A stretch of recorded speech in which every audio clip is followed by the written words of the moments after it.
സുഹൃത്തുക്കളെ നമസ്കാരം. എല്ലാവർക്കും സുഖമാണെന്ന് വിശ്വസിക്കുന്നു.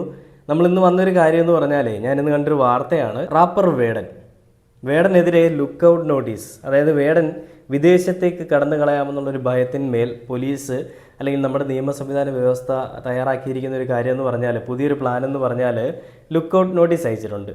ആ ലുക്ക് ഔട്ട് നോട്ടീസ് അയക്കുമ്പോൾ ഇത്രയും ഫേമസ് ആയിട്ടുള്ളൊരു വ്യക്തി എവിടെ പോയാലും അയാളെപ്പറ്റി എല്ലാവരും അറിയുമല്ലോ, അതുകൊണ്ട് തന്നെയും അദ്ദേഹത്തിനെ പിടിക്കാമല്ലോ എന്നുള്ളൊരു കാര്യമാണ് ഞാൻ കഴിഞ്ഞ ദിവസങ്ങളിലെല്ലാം കണ്ടിന്യൂസ്ലി ചർച്ച ചെയ്യുമ്പോഴും ഞാൻ ചോദിച്ചൊരു ചോദ്യമാണ്. ആ ചോദ്യങ്ങൾക്ക് ഇതുവരെ എങ്ങും ഒരു ഉത്തരം വന്നിട്ടില്ല. അല്ലെങ്കിൽ നമ്മുടെ ഈ പറയുന്ന വേടനെതിരെ സംസാരിക്കുന്ന വേട്ടക്കാർ പോലും ഈ കാര്യങ്ങളെപ്പറ്റി ഒരു വ്യക്തത വരുത്താതെയാണ് സംസാരിക്കുന്നത്. വേടനെതിരെ സാക്ഷിമൊഴികളും സാഹചര്യ തെളിവുകളും അതേപോലെ ഇരകളും കൂടി വരുമ്പോഴും വേടൻ ചെയ്ത തെറ്റെന്താണെന്ന് ഒരാൾ പോലും പറയുന്നില്ല. നിങ്ങൾക്ക് എന്തെങ്കിലും മനസ്സിലായിട്ടുണ്ടോ വേടൻ ചെയ്ത തെറ്റെന്താണെന്ന്? എന്ത് തെറ്റാണ് ശരിക്കും വേടൻ ചെയ്തത്? പരസ്പര ബന്ധത്തോടു കൂടി ഈ പറയുന്ന ശാരീരിക ബന്ധത്തിൽ ഏർപ്പെട്ടത് വേടൻ ചെയ്ത തെറ്റാണോ?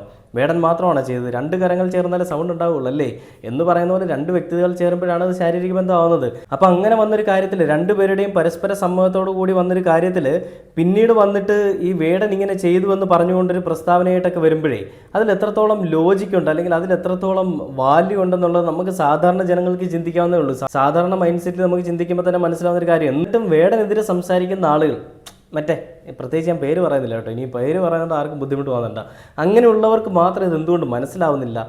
മറ്റ് പല വിഷയങ്ങൾ വന്നപ്പോഴും, ധർമ്മസ്ഥലയിലെ കൂട്ടക്കൊലപാതകം വന്നപ്പോഴും, അതേപോലെ തന്നെ വോട്ടടിച്ച് മാറ്റി ജയിച്ച് തൃശ്ശൂരിലും ജയിച്ച് അവിടെ ഇവിടെ എല്ലാം ജയിച്ചിട്ടും അതിനെപ്പറ്റി ഒന്നും മിണ്ടാത്ത ആളുകൾ വേടനെതിരെ മാത്രം സംസാരിക്കണം. ഒരു വിഷയങ്ങളിലും യാതൊരുവിധ, അതായത് തങ്ങളുടെ ഭാഗത്തു നിന്ന് എന്തെങ്കിലും മിസ്റ്റേക്ക് വന്നു കഴിഞ്ഞാൽ അതിനെപ്പറ്റി കമാന്നൊരക്ഷരം മിണ്ടാത്ത ആളുകൾക്ക് വേടനെപ്പറ്റി സംസാരിക്കാനായിട്ട് 100 നാവാണ്. എന്തുകൊണ്ടാണ്? വേടന് കിട്ടുന്ന സ്വീകാര്യത, അത് സർക്കാരിൻ്റെ ഭാഗത്തു നിന്നാണെങ്കിലും ജനങ്ങളുടെ ഭാഗത്തു നിന്നാണെങ്കിലും എവിടെ നിന്നാണെങ്കിലും വേടനെ എല്ലാവരും ഇരുകരങ്ങളും ചേർത്ത് സ്വീകരിച്ച് നിർത്തിയിരിക്കുന്നത് കാണുമ്പോൾ ശരിക്കും കുരുപൊട്ടുന്നുണ്ട്. ഒരു തരത്തിന് പറഞ്ഞാൽ നമ്മൾ സാധാരണ കുരുപൊട്ടലൊന്നും പറയാൻ പറ്റില്ല. ഇതൊക്കെ കുരുപൊട്ടൽ അറ്റ് പീക്ക് ലെവൽ എന്നൊക്കെ വേണമെങ്കിൽ പറയാം.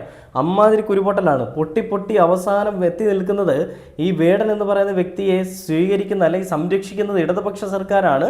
മാർക്സിസ്റ്റിൻ്റെ ഒരു അജണ്ടയാണ് പ്രതികളെ എല്ലാം സൂക്ഷിക്കുക അല്ലെ കാത്തു സൂക്ഷിക്കുക എന്നുള്ളത് എന്ന് പറഞ്ഞുകൊണ്ട് RSSന്റെ മുഖപത്രമായിട്ടുള്ള കേസരിയുടെ മുഖ്യ പത്രാധിപനായിട്ടുള്ള NR മധു അണ്ണൻ ഒന്ന് വന്നിട്ടുണ്ട്. അണ്ണൻ ഇതിനു മുൻപ് ഒരു പ്രസ്താവന നടത്തി പിന്നീട് വാലും ചുരുട്ടി എവിടെ പോയിരിക്കരുത്. ഇപ്പോൾ അതാ വീണ്ടും ഇറങ്ങിയിട്ടുണ്ട് ആ ഉറക്കം കഴിഞ്ഞിട്ട്. എന്നിട്ട് വന്നിട്ട് പറയാണ് മാർക്സിസ്റ്റ് പാർട്ടിയുടെ അജണ്ടയാണ് വേടനെ പോലെയുള്ള ഈ കുറ്റവാളികളെ സംരക്ഷിക്കുക എന്നുള്ളത്. നിന്നോടൊക്കെ ആരടാ പറഞ്ഞത് വേടൻ കുറ്റവാളിയാണെന്ന്? കുറ്റാരോപിതനെയും കുറ്റവാളിയും തിരിച്ചറിയാൻ പറ്റാത്ത നീയൊക്കെ ഏത് പത്രത്തിന്റെ മുഖ്യ പത്രാധിപനാണ്? ഒരു കോടതി പോലും പറഞ്ഞിട്ടില്ല ഇതുവരെ. ഹൈക്കോടതി, സുപ്രീം കോടതി, നമ്മുടെ നാട്ടിലെ ഒരു കോടതിയും പറഞ്ഞിട്ടില്ല വേടൻ കുറ്റവാളിയാണെന്നുള്ളത്. അല്ലെങ്കിൽ പോലീസ് പോലും കുറ്റവാളിയാണെന്ന് പറയുന്നില്ല, റേപ്പറാണെന്ന് പറയുന്നില്ല. അതേസമയം നിങ്ങളെന്താ പറയുന്നത്? റാപ്പർ വേടന് പകരം റേപ്പിസ്റ്റ് വേടൻ. അത് പറയുന്നത് ജനൻ TV അല്ല, വെനൻ TV. വിഷം കുത്തിവെക്കുന്ന, ജനങ്ങൾക്കിടയിലേക്ക് വിഷം കുത്തിവെക്കാനായിട്ട് ഉണ്ടാക്കി വെച്ചിരിക്കുന്ന ചാനലാണ് ജനൻ TV. അതിന് ഞങ്ങളാരും ജനൻ TV എന്ന് വിളിക്കില്ല, വെനൻ TV എന്നേ വിളിക്കുള്ളൂ. നല്ല ഒന്നാം തരം മഞ്ഞപ്പത്രം എന്ന് വേണമെങ്കിൽ പറയാം. എല്ലാവരും കോമൺ ആയിട്ട് എല്ലാ വിഷയങ്ങളും ചർച്ച ചെയ്യുമ്പോൾ ഈ വെനൻ TV മാത്രം വേടൻ്റെ വിഷയം മാത്രം ചർച്ച ചെയ്യും. എന്നിട്ട് അതിൽ കൂടി പറയുന്നത് വേടൻ ഇങ്ങനെയാണ്, വേടൻ അങ്ങനെയാണ്, വേടൻ മറ്റതാണ്, വേടൻ മറിച്ചതാണ്. ആ പെണ്ണപ്പം എന്താണ്?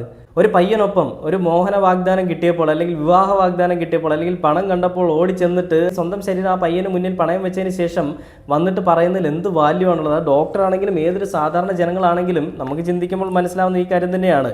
അതായത് ഒരു പയ്യന് മുന്നിൽ അല്ലെങ്കിൽ ഒരാൾക്ക് മുന്നിൽ പോയിട്ട് സ്വന്തം ജീവിതം ഇത്രയുമേറെ വിലപ്പെട്ടതായി സൂക്ഷിക്കുന്ന, പെൺകുട്ടികൾ കാത്തു സൂക്ഷിക്കുന്ന മാനം എന്ന് പറയുന്ന സാധനം അതുകൊണ്ട് പണയം വെച്ചതിന് ശേഷം പിന്നീട് വന്നിട്ട് കൈകാലിട്ടടിച്ചിട്ട് എന്ത് കാര്യം കിട്ടാനാ എന്നൊക്കെ പറയുന്ന പോലെയാണ് ഈ ഡോക്ടറിന്റെ അവസ്ഥ എന്ന് പറയുന്നത്. അതായത് ഈ ഓടിച്ചെന്ന ആ പയ്യന്റെ കൂടെ പോയിട്ട് പിന്നീട് വന്നിട്ട് പറയണം ആ പയ്യൻ എന്നെ പീഡിപ്പിച്ചു എന്ന്. ഒരു ലോജിക്കുമില്ലാത്ത ഒരു കാര്യം, ഒരു എന്താ പറയുക, ടോയ്ലറ്റ് പേപ്പറിന്റെ പോലും വാല്യൂ ഇല്ലാത്തൊരു പരാതിയുമായിട്ട് വന്നപ്പോഴും അവരെ സപ്പോർട്ട് ചെയ്യാനായിട്ട് നിൽക്കുന്ന ആളുകൾ ആരാ? ഈ പറയുന്ന BJPയും അതേപോലെ ഇവരെ അനുകൂലിക്കുന്ന ആളുകളും അല്ലേ? അല്ലെന്ന് ആർക്കും പറയാൻ പറ്റില്ല. ഞാനിത് എടുത്ത് പറയുന്നതുകൊണ്ട് ഇനി ആർക്കെങ്കിലും ബുദ്ധിമുട്ടുണ്ടാകും. പക്ഷേ ഉള്ള കാര്യം ഉള്ളതുപോലെ നമ്മൾ പറയണം. അല്ലാണ്ട് അത് മറച്ചും അതൊന്നും പറയേണ്ട കാര്യമില്ല. അങ്ങനെ ശീലം എനിക്കില്ലാത്തതുകൊണ്ട്. ഇനി BJP ആണോ അല്ലയോ എന്ന് ചോദിച്ചു കഴിഞ്ഞാൽ അവർ കൂടുതൽ ആളുകളും അതിനുവേണ്ടി സംസാരിക്കുന്ന BJPയുടെ ഭാഗത്തു നിന്നുള്ളവർ തന്നെയാണ്.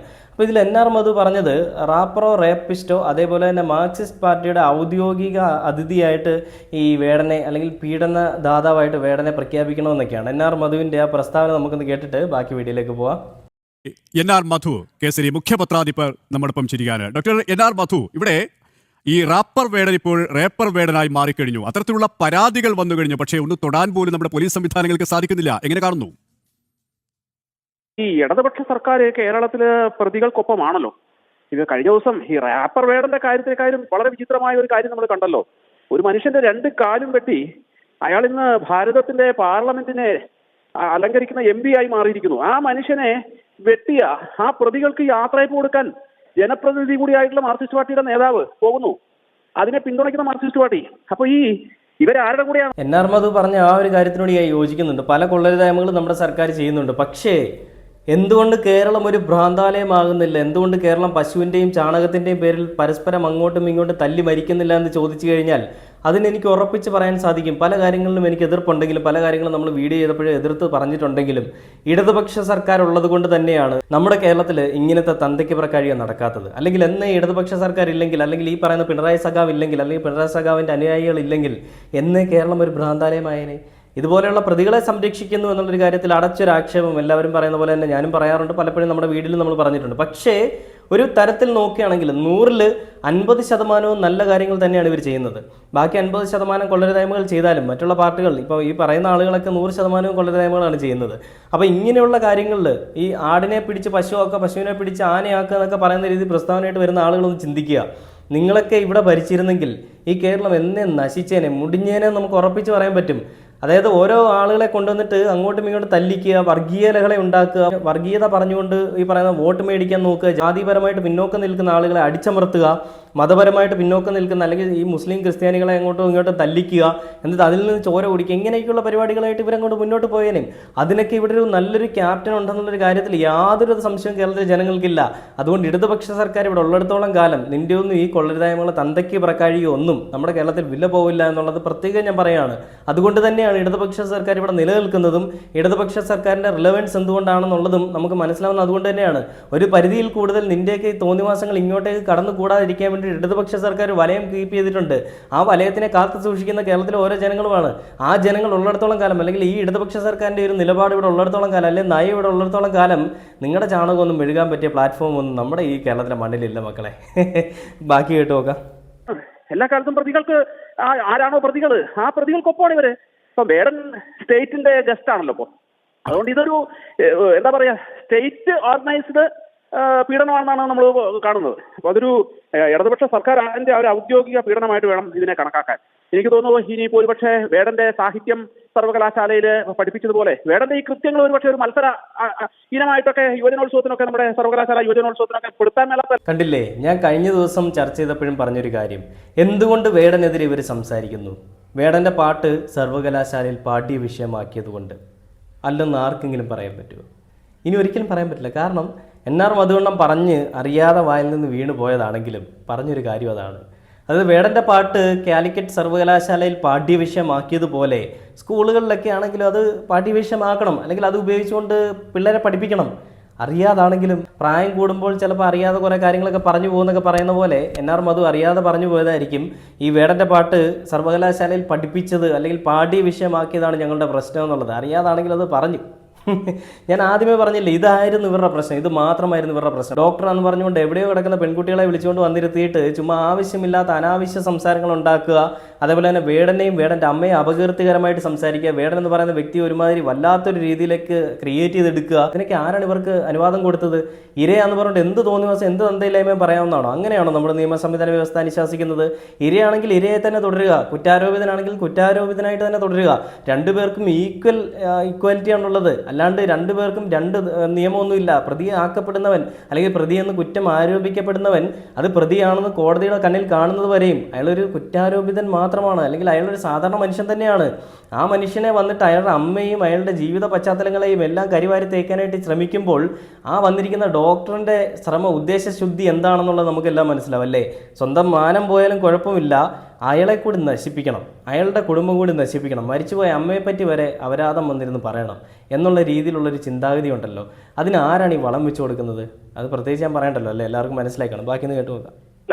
ആ രീതിയിലേക്കാണ് കാര്യങ്ങൾ പോകുന്നത്. അതെ ഡോക്ടർ, താങ്കൾ പറഞ്ഞതുപോലെ തന്നെ വേടനെ വാഴ്ത്തുന്ന ഒരു സർക്കാരാണ്. ഈ സർക്കാരിന്റെ ഭാഗത്തു നിന്നും വേടനെ എല്ലാവിധ സംരക്ഷണവും നൽകുന്നു, എല്ലാവിധ കവചങ്ങളും ഒരുക്കുന്നു അല്ലേ? ഇന്നലെ Kochi city police commissioner Putta Vimaladitya മാധ്യമങ്ങളോട് വ്യക്തമാക്കിയത് 2 സംഘങ്ങളായി തിരിഞ്ഞ് അന്വേഷണം നടത്തുന്നുണ്ട് എന്നാണ്. എന്നാൽ കഴിഞ്ഞ വ്യാഴാഴ്ചയാണ് FIR ഇട്ടത്, ഒരാഴ്ച പിന്നിട്ടിരിക്കുന്നു.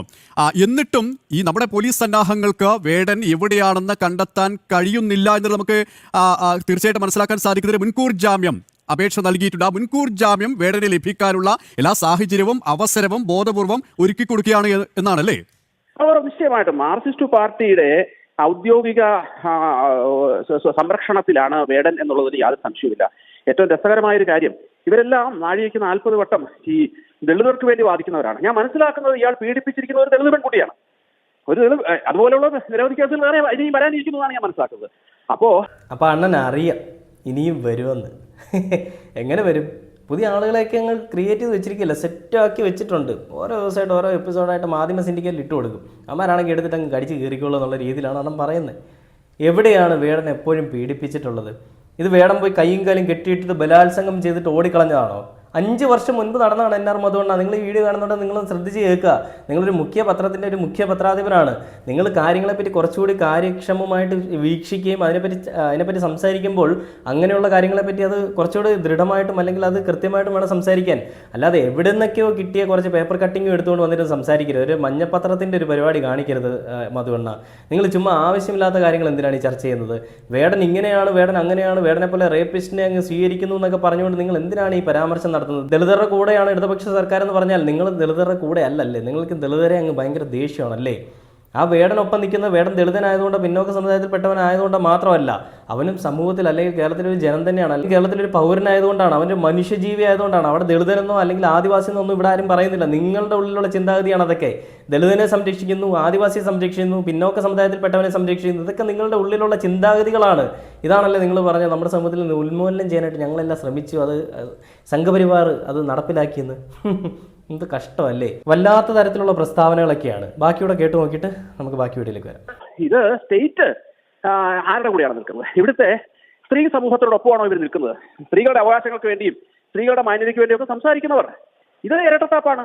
ഇപ്പൊ ഈ എന്താ പറയാ, ഈ പീഡകനെ സംരക്ഷിക്കുന്ന ഭരണകൂടമാണ്, അല്ലെങ്കിൽ കേരള പോലീസിന് അറസ്റ്റ് ചെയ്യാൻ പറ്റാത്തതുകൊണ്ടാണോ? അപ്പൊ അയാൾക്ക് മുൻകൂർ ജാമ്യം ലഭിക്കാനുള്ള സാഹചര്യങ്ങൾ ഒരുക്കി കൊടുക്കുക എന്നുള്ളതാണ് ഇപ്പോൾ സർക്കാർ ചെയ്തുകൊണ്ടിരിക്കുന്നത്. അതുകൊണ്ടാണ് ഞാൻ പറഞ്ഞത്, ഇവിടെ എന്ത് നികൃഷ്ട കർമ്മവും ചെയ്യാം, നീചകൃത്യവും ചെയ്യാം. അവരെ സംരക്ഷിക്കുന്ന ഭരണകൂടമുണ്ട്, പോലീസുണ്ട്. ആ ഒരു ദുസ്ഥിതിയാണ് കേരളത്തിൽ ഇപ്പോൾ ഉള്ളത്. ഈ പറയുന്ന ആളുകൾ പിന്നെ ഒന്നും ചെയ്യാറില്ലല്ലോ. ഭയങ്കര മാന്യന്മാരാണ്. നാവിൽ നിന്ന് വരുന്നതൊക്കെയും വലിയ പവിത്രമായിട്ടുള്ള കാര്യങ്ങളൊക്കെയാണ്. സ്വന്തം പ്രവർത്തികൾ ആദ്യം ഒന്ന് വിലയിരുത്തുക, എന്നിട്ട് ഇടതുപക്ഷ സർക്കാരിനെയും അല്ലെങ്കിൽ മറ്റുള്ളവരെയും കുറ്റം പറയാൻ വരിക. വേടൻ എന്ന് പറയുന്ന വ്യക്തി ആരെയും കെട്ടിയിട്ടൊന്നും പീഡിപ്പിച്ചിട്ടില്ല മധുവണ്ണ. അതുകൊണ്ട് വേടൻ സംശയത്തിൻ്റെ നിഴലിൽ മാത്രമേ നമുക്ക് പറയാൻ സാധിക്കുള്ളൂ. അല്ലാതെ വേടൻ കുറ്റവാളി എന്നൊക്കെ നിങ്ങൾ പറയുന്നുണ്ടെങ്കിൽ നിങ്ങളുടെ കയ്യിൽ ഇതുപോലെയുള്ള ഡോക്ടർമാരെ പോലെയുള്ള ഒരുപാട് ആളുകൾ ഇനിയുണ്ടെന്നുള്ളത് നമ്മൾ മനസ്സിലാക്കേണ്ടിയിരിക്കുന്നു. ഇനി നിങ്ങൾ നാളെ പല ആളുകളുമായിട്ട് വരുമ്പോൾ അവർ വെക്കുന്ന സ്റ്റേറ്റ്മെൻറ്റ്സ് എന്താണെന്നുള്ളതും മനസ്സിലാക്കേണ്ടി കേരളത്തിലെ ജനങ്ങൾ മനസ്സിലാക്കേണ്ടിയിരിക്കുന്നു. അപ്പോൾ വേടനെതിരെ ഇനിയും വരും ദിവസങ്ങളിൽ കൂടുതൽ ഇരകൾ വന്നേക്കാം, വേടനെതിരെ കൂടുതൽ പരാമർശങ്ങൾ വന്നേക്കാം. ഈ വേടൻ കുറ്റവാളി തന്നെയാണെന്ന് വീണ്ടും ഉറപ്പിച്ച് പറയുകയാണ് ഈ ജനം ടിവിയും അതേപോലെ തന്നെ അവരുടെ അനുയായികളായിട്ടുള്ള ആളുകളുമൊക്കെയും.